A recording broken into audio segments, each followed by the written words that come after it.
So let me ask it in this way.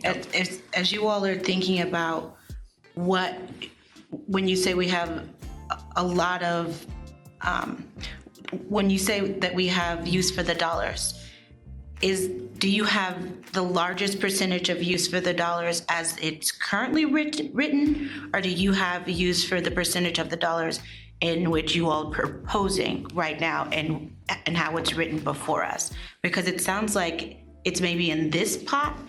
And if it's in this pot, then I think it is worth us having a larger conversation about what that expansion looks like, because then I think it maybe isn't a part, it isn't the original intent.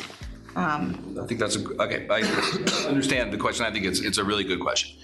I think it's hard to separate the parts here, because if we really want to take a view of circularity, it's the whole flow of materials. And I think the avoidance of the single-use plastics is a key, or single-use materials is a key component. And so, as I mentioned, this has only been something that was adopted in 2021. It's 2022 before we really understood revenue coming in. We had to stand up the administration, deploy the education and resources. And then we started to try to build out these other programs that would also support the reduction of single-use materials. A lot of those have been successful.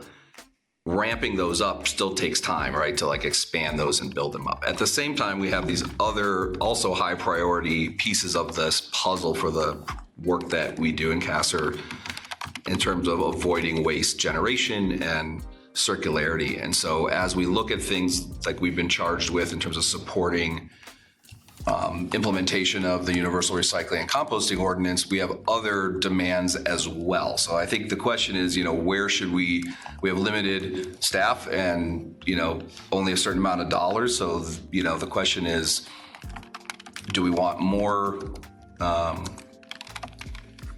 leeway, or, a wider range of ways still within some constraints on how we can prioritize this work and support all of these important priorities, or do we want to keep these funds specific to this original use, in which case we will continue to build out those programs. The reason I couldn't answer directly is in this year, can we ramp all those up? They take time to build up, and until we know the answer to how we will proceed with these funds, it's challenging to plan out all of that. So we certainly have a lot in the works that could be scaled up for the existing uses or in support of these other high priority